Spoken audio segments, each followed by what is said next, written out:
नमो अरिहंताणं नमो सिद्धाणं नमो आर्याणं नमो ऊर्जायणं नमो लोहे सवसाहुणं मंगलम भगवान वीरो मंगलम गौतमो गणी मंगलम कुंद कुंदार्यो जैन धर्मोस्तु मंगलम सर्वमंगल मांगल्यम सर्वकल्याणकारकम प्रधानम सर्वधर्माणं जैनम जयतु शासनम। नमो तीर्थनायक ने नमो ओंकार नाद ने ओंकार संगर्यो जैने नमो ते कुंद कुंद ने अहो उपकार जिन वर्णो कुंदनो धन दिव्यनो जिन कुंद धुनि आप्या अहो ते गुरु कहाननो। मंगलमय मंगल करण वीतराग विज्ञान नमो ताहि चाते भय अरहंतादि महान करि मंगल करियो महा ग्रंथ करण के काज जाते मिले समाज सब पावे निज पद राज मिथ्या भाव अभाव ते जो प्रगटे निज भाव सो जयवंत रहो सदा यही मोक्ष उपाय सो निज भाव सदा सुखद अपनो करो प्रकाश जो बहुविधि भव दुखन के करिहे सत्तानाश। मोक्ष मार्ग प्रकाशक ग्रंथ पूज्य गुरुदेव श्री कांजी स्वामी के प्रवचन पार्ट 4 पेज 93। व्याख्यान का विधान चल रहा है। जैन धर्म में 4 अनुयोग है, प्रथमानुयोग, कर्णानुयोग, चरणानुयोग और द्रव्यानुयोग। तो 3 अनुयोग की चर्चा चल गई, चौथे अनुयोग की भी चर्चा काफ़ी चल गई। अब अभी चौथे अनुयोग में किस प्रकार का विधान होता है उसके बारे में थोड़ी सी चर्चा बाकी है। उस चर्चा को गुरुदेव श्री के प्रवचन है, उसको अपन स्वाध्याय कर रहे हैं। देखो पेज नंबर 93। देखो क्या कह रहे हैं। चौथे गुणस्थान में बुद्धिपूर्वक राग छूट जाने पर शुद्धोपयोग होता है, ऐसा द्रव्यानुयोग कहता है। देखो क्या कह रहे हैं, बुद्धिपूर्वक राग। अब बुद्धिपूर्वक किसे कहते हैं?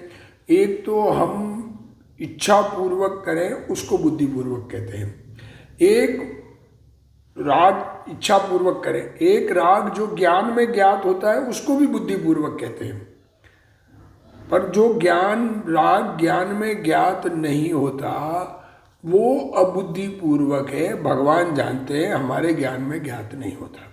तो उस अपेक्षा चौथे गुणस्थान में बुद्धिपूर्वक राग, जो राग खुद के ज्ञान में ज्ञात नहीं होता वो छूट गया, ऐसी स्थिति आ गई कि जो राग की परिणति आत्मा में जो राग हो रहा है वो खुद के ज्ञान में नहीं आता है, वो छूट गया, मतलब खुद के ज्ञान में नहीं आया, वो छूट गया, उसको कहते हैं शुद्ध उपयोग, ऐसा द्रव्यानुयोग कहता है। और कर्णानुयोग की अपेक्षा से 12वें गुणस्थान में बुद्धि अबुद्धि पूर्वक राग का अभाव होने पर शुद्ध उपयोग होता है। 12वें गुणस्थान में बुद्धिपूर्वक और अबुद्धिपूर्वक दोनों प्रकार का राग छूट जाता है। तो जो राग पूर्ण वीतराग हो गए उसको कर्णानुयोग में शुद्धोपयोग कहते हैं। और द्रव्यानुयोग चौथे गुणस्थान में शुद्धोपयोग कहता है, क्योंकि कुछ समय के लिए बुद्धिपूर्वक राग नहीं हो रहा है, खुद के ज्ञान में राग पर लक्ष्य नहीं, ज्ञान पर लक्ष्य है, अपने चैतन्य स्वभाव पर लक्ष्य गया तो राग में ज्ञान ज्ञात नहीं होता है। वो जो ज्ञान में नहीं ज्ञात होता है राग, उसको कहते हैं अबुद्धिपूर्वक। और उसको अबुद्धिपूर्वक राग होते हुए भी शुद्धोपयोग कहा। परंतु 12वें गुणस्थान में तो अबुद्धिपूर्वक भी छूट गया है। इसलिए कर्णानुयोग अपेक्षा तो शुद्ध उपयोग 12वें गुणस्थान में है, और द्रव्यानुयोग अपेक्षा चौथे गुणस्थान में शुद्ध उपयोग होता है। कर्णानुयोग की अपेक्षा से अंश भी राग रहे वहाँ तक शुद्ध उपयोग नहीं कहलाता है, क्योंकि पूर्ण निर्मलता, कर्णानुयोग पूर्ण निर्मलता को ही निर्मलता कहता है। वहाँ शुद्धोपयोग निचली दशा वाला नहीं कर सकता, वहाँ ऐसा कहा है। आत्मा के धर्म की व्याख्या चलती हो वहाँ शुद्धोपयोग धर्म है। धर्म कहें तो शुद्धोपयोग, दया दानादि के परिणाम धर्म नहीं है। जब धर्म की व्याख्या चलेगी तो शुद्धोपयोग धर्म है, दया दान आदि के परिणाम धर्म नहीं है। आत्मा जड़ पदार्थों को त्याग नहीं सकता। किसको छोड़ेगा? खाना कभी खाया क्या आत्मा ने? आत्मा में अन्न का एक दाना भी आज तक प्रवेश नहीं किया। शरीर का एक परमाणु भी आत्मा में प्रवेश नहीं किया। कर्म का एक परमाणु भी आत्मा में नहीं प्रवेश किया। तो ये जड़ पदार्थों को जो प्रवेश ही नहीं किया उनका क्या त्याग करेंगे? वो तो पड़ा है छूटा। उपवास आदि में आहार के प्रति राग की मंदता होना पुण्य है। आहार उपवास किया तो आहार के प्रति राग मंद हुआ तो पुण्य है, धर्म नहीं। और मैंने आहार पानी छोड़ा ऐसी विपरीत मान्यता करे तो मिथ्यात्व का महापाप साथ ही है। उपवास किया तो मैंने आज आहार नहीं किया, मैंने उपवास किया, मैंने आहार पानी नहीं लिया, ऐसी अगर मान्यता खुद की है तो मिथ्यात्व का महापाप साथ में है। और ये मिथ्यात्व का पाप जब तक नहीं जावे तब तक धर्म की शुरुआत नहीं होती है। ज्ञानी शुद्धोपयोग की भावना करता है, ज्ञानी शुद्धोपयोग की भावना करता है। अपूर्ण दशा में व्रतादि का राग आ जाता है। देखो, जब तक पूर्ण दशा वीतराग दशा नहीं हुई तब तक राग व्रत आदि धारण करने का आता है, तब त्याग का राग आता है, दान आदि का भाव आता है। परंतु निमित्त लाने अथवा राग करने की भावना धर्मी को नहीं होती। कुछ निमित्त मिलावे, कुछ लावे, जो राग आया उसके अनुसार प्रवृत्ति है। आत्मज्ञान समदर्शिता विचरे उदय प्रयोग, अपूर्व वाणी परम श्रुत सदगुरु लक्षण योग। कारण कि वह तो आश्रव की भावना है, राग के काल में आता है। देखो, दया दान व्रत भक्ति का राग आता है, किंतु ज्ञानी राग की भावना नहीं करता। उस राग में लाभ बुद्धि नहीं, उस राग का कर्तृत्व नहीं, उस राग का अपनापन नहीं। होता है उसको जानते हैं, ज्ञान का सब्जेक्ट है, सब्जेक्ट टू नॉलेज है। आत्मा ज्ञानानंद है, उसकी रुचि करना सम्यक दर्शन। अरे आत्मा की रुचि अंदर में ये हो कि मैं चैतन्य, भगवान चैतन्यमय रहूं, उसकी रुचि होना। रुचि अनुयायी वीर्य, अगर आत्मा की रुचि होगी तो शक्ति उधर जाएगी। उसका नाम सम्यक दर्शन है। तत्पश्चात आत्मा में लीनता होने को शुद्धोपयोग कहते हैं। जब आत्मा की रुचि जगी तो आत्मा में जितनी लीनता उतना शुद्धोपयोग। समकित के, सम्यक दृष्टि के, धर्मात्मा के 3 कषाय। अविरत सम्यक दृष्टि, व्रत धारण नहीं किए तब तक उसके 3 कषाय चौकड़ी विद्यमान है। श्रावक के 2 कषाय चौकड़ी विद्यमान है और मुनि के 1 कषाय चौकड़ी शेष है। इनमें भाव का निर्णय करें तो अनंतानुबंधी के अनंतवें भाग, अनंतानुबंधी कषाय की चौकड़ी का अभाव हुआ तो बची हुई कषाय अनंतवें भाग है। इसको 4-9 करके भी कहते हैं।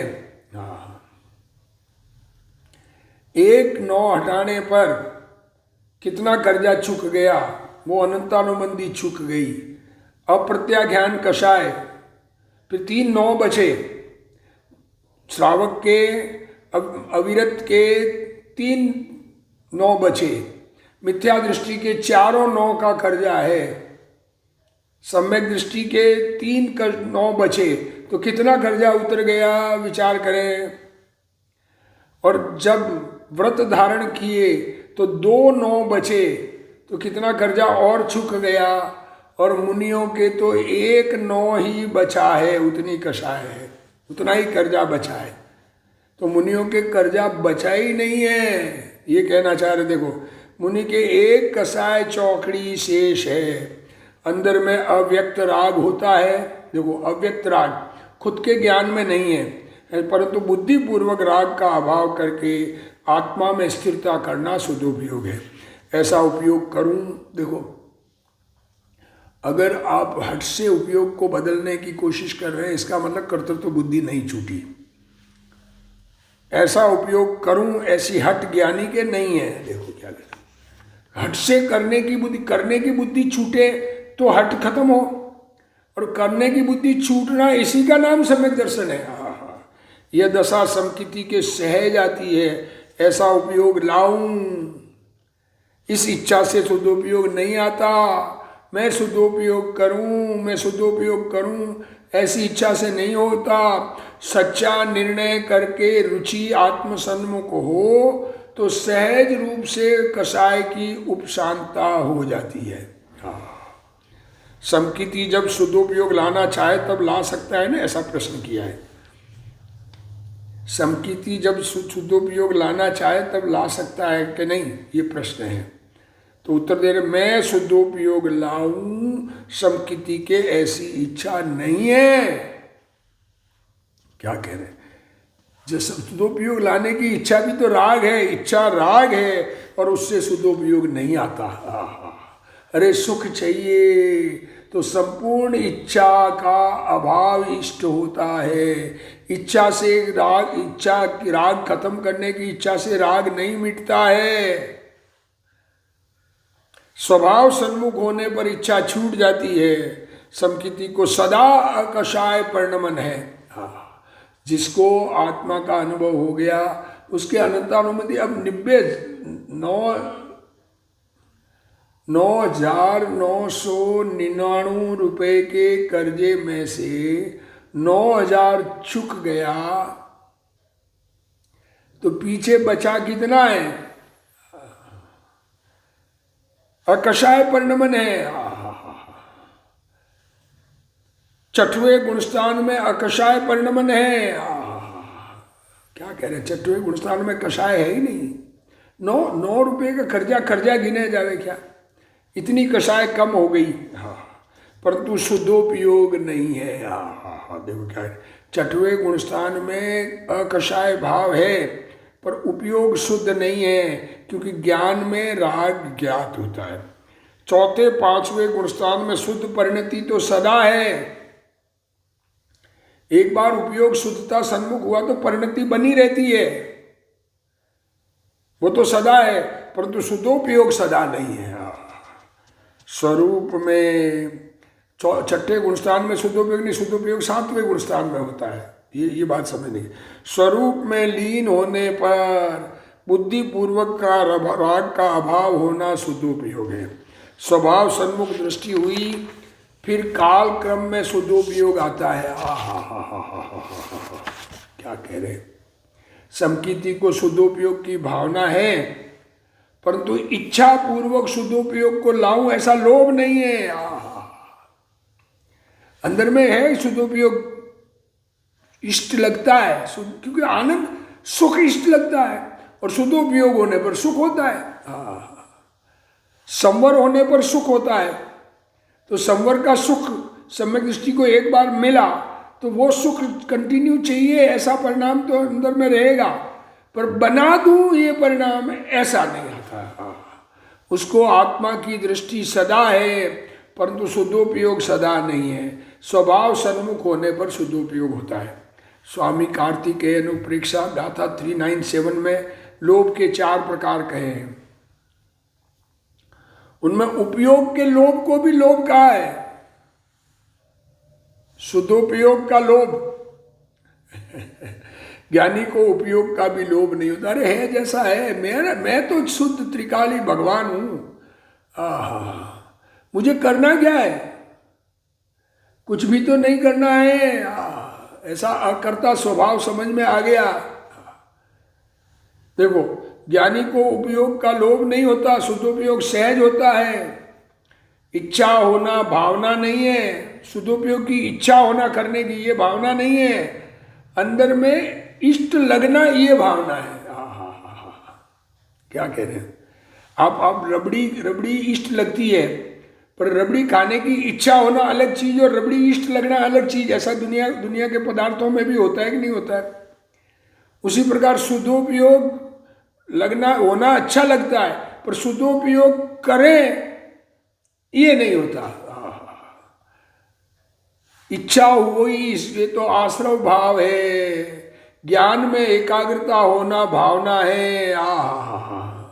अपन ज्ञान स्वभाव मैं ज्ञानमय रहे, चेतन भगवान हूं और चेतन रूप रहूं, मैं पर्याय के क्रम को बदलूं, मैं जल्दी ले आऊं, जल्दी मोक्ष ला जाऊं। ज्ञानी को ऐसा कुछ नहीं होता।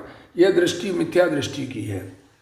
ऐसी इच्छा नहीं होती है अंदर में। इष्ट तो है, सिद्ध दशा इष्ट तो है, पर सिद्ध दशा करूं ऐसी इच्छा नहीं है। अच्छी लगती है ना, जो चीज अच्छी लगती है वो होनी चाहिए कि नहीं, पर मैं उसको बनाऊं ये परिणाम ज्ञानी को नहीं है। इससे पर्याय का कर्म नहीं पलटता। ज्ञानी पुरुषार्थ गुण को अलग पाड़कर कार्य नहीं करते। पुरुषार्थ सहज चल रहा है। उनके तो ज्ञानानंद स्वभाव के आश्रय से सदुपयोग सहज ही हो जाता है। जो पर्याय जिस काल क्रम में होने वाली है वह होती ही है। पंचाध्यायी गाथा 862 में कहा है, हे महाप्रज्ञ, ज्ञान का स्वभाव सपर प्रकाशक है। क्या कहा? ज्ञान का स्वभाव क्या है? स्वपर को जानना। पर में उपयोग बढ़ता है, उसको छोड़कर स्व में लाने का हट मत करना। अरे उपयोग जहां जा रहा है। उपयोग मेरा है ही नहीं ना वर्तमान में। मैं तो ज्ञान जानने की शक्ति का धारी भगवान हूं। उपयोग को बदलूं, अरे उपयोग में जानने में आएगा। अगर सर्वज्ञानी परमात्मा कहे मैं पदार्थों को नहीं जानूं, वो तो जानने में आ रहे हैं। दृष्टि पलटना ही पुरुषार्थ है। ये बदलना कि मैं जानने वाला हूँ ऐसा अंदर में परिणमन हो जाना। मैं ज्ञान का पुतला चैतन्य भगवान हूँ। कुछ करने की बुद्धि छूट जाना, अकर्ता स्वभाव समझ में आ जाना, इसमें अनंत पुरुषार्थ है। अब एक बार अकर्ता बन जाना, उसमें अनंत पुरुषार्थ है। कुछ नहीं करने वाला बनना, कुछ करने वाला बनना तो अनादि से किया ही है। स्वयं अपने में स्थिति करने के लिए पर वस्तु से हटकर अंतर में एकाकार होने की इच्छा से, हे महाप्रज्ञ, तुझे दुख ही होगा। पदार्थ दुनिया से हटकर मुझे अपने में लीन होना है, अरे उससे दुख होगा। स्वयं में आऊं तो ही लाभ होगा, ऐसा हट नहीं करना। क्या कह रहे हैं? जब बाहर की चीजों की बात तो छोड़ा, मैं अपने चैतन्य भगवान में रहूं तो लाभ होगा, ऐसा हट नहीं, जल्दी नहीं, उतावल नहीं। उतावल से आम नहीं पकता। आम को अगर कच्चा लाके टोकरे में रखा घास में, तो 3 दिन बाद वो पकेगा, ऐसा कहा गया। तो 3 दिन तक उसको नहीं छेड़ोगे तो पकेगा, छेड़ोगे तो सड़ जाएगा। उतावल से आंबा नहीं पकता है, ऐसा कहते हैं। तो ऐसी हट नहीं करता जल्दी में ज्ञानी। ज्ञान का स्वभाव स्वपर प्रकाशक है। क्या पर को जानने से विशेष राग होता है? जानने से राग नहीं होता, ये बात ज्ञानी को मालूम है। जानने में आ रहा है बस, राग नहीं है जानने में, है पदार्थ है। नहीं, ज्ञान स्वभाव स्वपर प्रकाशक है। जानने पर विशेष राग होता है? नहीं होता। ज्ञान स्वभाव स्वपर प्रकाशक है। शुद्धोपयोग सहज आ जाता है। इच्छा के कारण शुद्धोपयोग आता है, ऐसा नहीं है। इच्छा राग है और शुद्धोपयोग उसका कार्य नहीं है। क्या कहना चाह रहे हैं? इच्छा से शुद्धोपयोग नहीं होता है। शुद्धोपयोग करने की इच्छा है तब तक शुद्धोपयोग नहीं आता है। चेतन स्वभाव की समझ होने पर शुद्धोपयोग होता है। बुद्धि पूर्वक शुभ छूटकर आत्मा में सहज लीनता होना शुद्धोपयोग है। वैसा सर्वथा शुद्धोपयोग 12वें गुण स्थान में है। वो शुद्धोपयोग वैसा सर्वथा तो 12वें गुण स्थान में है, क्योंकि वहाँ पर राग है ही नहीं। पर तो निचली भूमिका वाला जीव बुद्धिपूर्वक राग छोड़कर अंतर में लीनता करता है। बुद्धिपूर्वक का अर्थ यहाँ पर जो ज्ञान में ज्ञात होता है वो राग। ज्ञान में राग ज्ञात नहीं होता, ऐसे राग का तो कोई ज्ञानी भी क्या करे। इसलिए वो बुद्धिपूर्वक मैं करूं, राग ज्ञान में ज्ञात होता तो ये ऐसा राग आ गया, ये ऐसा राग आ गया, ये बुद्धि छूट गई और अपने ज्ञान स्वभाव में स्थिरता करता है। इसलिए स्थूल अपेक्षा से उसको भी शुद्धोपयोग कहा है। ज्ञान ज्ञान ज्ञान ज्ञान ज्ञान ज्ञान ज्ञान ज्ञान ज्ञान ज्ञान ज्ञान ज्ञान में चौथे गुणस्थान में निर्विकल्प दशा में शुद्धोपयोग है, परंतु राग का सर्वथा अभाव नहीं है। राग का अभाव नहीं है। अबुद्धि पूर्वक 3 प्रकार के कषाय बाकी है। चौथे, 5वें, 7वें गुणस्थान में जब जीव आत्मा का आनंद लेता है तब शुद्धोपयोग कहा है। हमने ज्ञान ज्ञान ज्ञान ज्ञान का आनंद, बाकी का क्या लेना देना। हमारा उपयोग वर्तमान में एक समय में एक जगह लगता है। जब उपयोग ज्ञानमय रहा तो राग को नहीं दिखता, राग ज्ञान में ज्ञात नहीं होता, इसका नाम शुद्धोपयोग है। यद्यपि वह अबुद्धिपूर्वक राग तो है परंतु उसका कथन नहीं किया है। बुद्धिपूर्वक राग को छोड़ता है, इस अपेक्षा से वहाँ कथन कौन? द्रव्यान योग में। द्रव्यान योग में बुद्धिपूर्वक राग छूट गया, उसका कथन किया है। ज्ञानी राग का तथा निमित्त का तो करता नहीं है परंतु राग में अटकता नहीं है। सो नहीं अटकने पर स्वभाव में लीनता करता है, वह शुद्धोपयोग है। राग में राग से लाभ बुद्धि नहीं है ना, राग बढ़िया नहीं लगता है इसलिए अटकता नहीं है। हम कहीं जाते हैं, जो चीज़ हमें पसंद हो वहाँ अटकते हैं देखने के लिए, नहीं पसंद नहीं, कोई पसंद का लेना देना नहीं है तो अटकते नहीं है, चलते चले जाते हैं। एक समय के परिणाम छद्मस्त पकड़ नहीं सकता। आत्मा और राग का भेद स्थूल अपेक्षा से पारता है। स्थूल अपेक्षा से अपने चैतन्य भगवान को अपनापन करता है, राग को अपना नहीं करता है। राग ज्ञान में ज्ञात होता है तो राग ज्ञान में ज्ञान है, राग नहीं है, ये समझ में आता है। ज्ञान में राग आता ही नहीं है, ज्ञान में राग ज्ञात हुआ है ना, तो ज्ञान है ना वो, तो उसको ज्ञान दिखना शुरू हो गया, उसका नाम शुद्धोपयोग है। कर्णान योग की अपेक्षा से वर्णित सूक्ष्म राग को नहीं जान सकता। जिसमें द्रव्य गुण पर्याय की यथार्थ बातें हों, ऐसे द्रव्यानुयोग में स्थूल अपेक्षा से कथन है। समय समय के परिणाम कर्णानुयोग में जानना। कोई द्रव्यानुयोग और कर्णानुयोग के शुद्ध उपयोग की विधि मिलाना चाहे तो नहीं मिलती। विधि मिलाना चाहे द्रव्यानुयोग कर्णानुयोग के, तो 12वें गुणस्थान में होता है, अभी 4थे गुणस्थान में नहीं है शुद्धोपयोग। ऐसे नहीं, 12वें गुणस्थान में शुद्धोपयोग दोनों अनुयोग अपेक्षा से होता है, परंतु द्रव्यानुयोग की अपेक्षा से 4थे 5वें में कदाचित, कभी कभी और 7वें गुणस्थान में शुद्धोपयोग होता है। 4थे गुणस्थान में एक कषाय अनंतानुबंधी का, एक कषाय चौकड़ी। 5वें गुणस्थान में 2 कषाय चौकड़ी अनंतानुबंधी और अप्रत्याख्यान का, और 6वें गुणस्थान में 3 कषाय चौकड़ी अनंतानुबंधी, अप्रत्याख्यान और प्रत्याख्यानावरण का अभाव करके जो शुद्ध परिणति हुई है वह तो सदा है। ये 3 कषाय चौकड़ी का अभाव हो गया, उतनी शुद्ध पर निर्मलता तो है, परंतु स्वभाव में लीन होने पर ही शुद्धोपयोग होता है। राग ज्ञान में ज्ञात होता है, स्वभाव में लीन होता है तो उसका नाम शुद्धोपयोग है। वह 6वें के अलावा कभी नहीं होता। वह कभी नहीं, कभी ही होता है। देखो क्या कहते हैं, कभी ही होता है। 6वें में नहीं होता, 6वें में शुद्धोपयोग नहीं है, 7वें में है। 4थे 5वें में कभी कभी होता है, कभी ही होता है। यहाँ यह कहना है द्रव्यानुयोग के अनुसार शुद्धोपयोग का आचरण 4थे 5वें गुणस्थान में कदाचित होता है और 7वें में शुद्धोपयोग होता है, परंतु कर्णानुयोग के अनुसार 4थे 5वें और 7वें में राग रहता है। ये कहना चाह रहे हैं सारी दुनिया में 12वें गुणस्थान में शुद्धोपयोग हो रहे, वो शुद्धोपयोग कर्णानुयोग अपेक्षा बात है, इसलिए शुद्धोपयोग नहीं है। राग है इसलिए शुद्धोपयोग नहीं है। कर्णानुयोग के अनुसार शुद्धोपयोग 11वें और 12वें गुणस्थान में होता है। इस प्रकार कर्णानुयोग की अपेक्षा शुद्धोपयोग 11वें 12वें गुणस्थान में होता है। इस प्रकार कोई कहता है 4थे गुणस्थान में शुद्धोपयोग होता ही नहीं है तो वह मूढ़ है।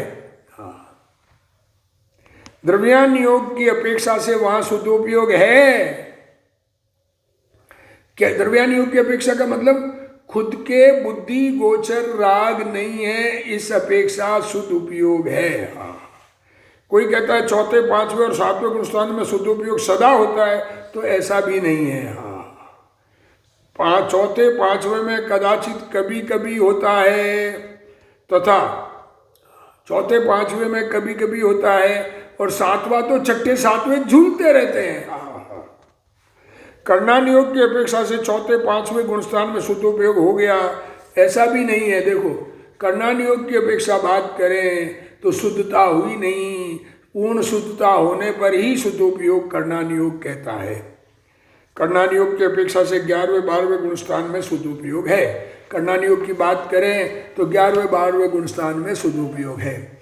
शुद्ध उपयोग हट के लाना नहीं है, हट से नहीं लाना है।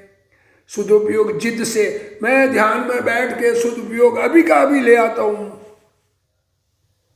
सच्चा निर्णय होगा। जहां आनंद लगता है ये जीव वहां लगता ही है। जिसकी रुचि आत्मा की रुचि है तो आत्मा में उपयोग जाए बिना रहेगा नहीं।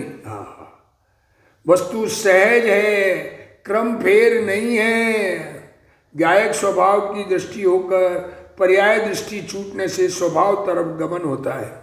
मुनिराज की समाधि के समय अन्य मुनिराज ऐसा उपदेश देते हैं, समाधि लेते हैं जब शरीर का छूटने का काल आ गया हो, ऐसा कोई हो कि शरीर छूटेगा ही छूटेगा, रहेगा नहीं, तो मुनिराज समाधि धारण करते हैं। तो वो समाधि मरण, समाधि धारण मीन्स कोई जमीन में गाड़ना, वो समाधि नहीं। हे मुनि, समाधि मरण समीप है, आर अनंत बार लिया, ऐसा उपदेश देते हैं। पानी अनंत बार पिया, अब उसका लक्ष्य छोड़ो, अपने चेतन का, अपने गायक भगवान को एकाग्र हो जाओ, ऐसा उपदेश देते हैं। यद्यपि उन मुनिराज को आत्मा का भान है, मुनिराज को आत्मा, परंतु सहनशीलता नहीं देखे, टॉलरेंस नहीं हो, शक्ति की हीनता हो, अन्य मुनि उपदेश देकर जागृत करते हैं। अनंत अवतार धारण किए, अनंत जन्म मरण किए, यह देह शीघ्र छूट जाएगी, इसलिए अंतर में लीन हो, अपने स्वरूप में चैतन्य भगवान में जाओ। अरे वहाँ सब का बड़ा है, सब अपने हैं, अनंत गुणों का खजाना अपना है, जगत में कोई अपना नहीं है, कहने के हैं सब। मुनि को समझाने का विकल्प आता है और शिष्य को समझने का विकल्प आता है, दोनों काल क्रम से आते हैं, परंतु उपदेश ऐसा आता है। देखो, दोनों अपने उपयोग में जैसा आया, जैसा उपदेश इस प्रकार, ये सब उपदेश का प्रकार बताया जा रहा है। उपदेश इस प्रकार का होता है, काल क्रम में जिसका उपदेश जिस प्रकार से, कौन से मुनिराज कौन सा उपदेश देंगे, ये कोई थोड़ा ही है। नेमिचंद सिद्धांत चक्रवर्ती कर्णान योग का ग्रंथ लिखा, कुंद आचार्य ने द्रव्यान योग का ग्रंथ लिखा, उमा स्वामी ने तत्वार सूत्र द्रव्यान योग का लिखा, और चरणान योग के भी ग्रंथ लिखे। जब भाव जैसा आया वैसा लिखा, ऐसा। पुरुषार्थ तो क्रमबद्ध होता है ना, तो क्या कह रहे पुरुषार्थ, क्रमबद्ध पर्याय का निर्णय स्वभाव सन्मुख होने, पुरुषार्थ क्रमबद्ध जब होना होगा तब होगा ना पुरुषार्थ। तो कि इसका निर्णय किया तो आत्म सन्मुख हो जाएगा, होना है सो निश्चित है, तो हमें क्या करना है, उसी का ना कर्ता बुद्धि आएगी।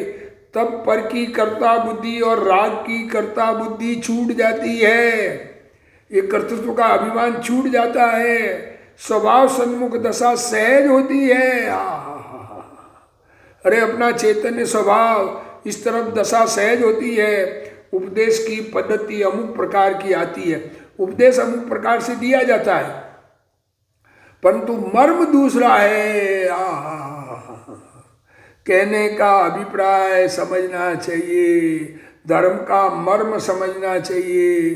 अपने चैतन्य भगवान, त्रिकाली ध्रुव भगवान आत्मा, जो आज तक बिगड़ा ही नहीं है, वर्तमान पर्याय, ऐसे भगवान को अपने सन्मुख होकर, भगवान सन्मुख होकर अपनापन कर ले, वो पर्याय सुखी हो जाती है। स्वभाव के पुरुषार्थ में केवली भगवान का निर्णय भी आ जाता है।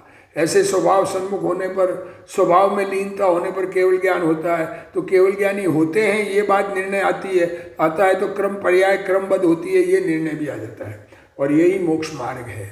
स्वभाव सन्मुख दशा होना ही धर्म है। हा हा हा, अपने चैतन्य स्वभाव सन्मुख होना यही धर्म है।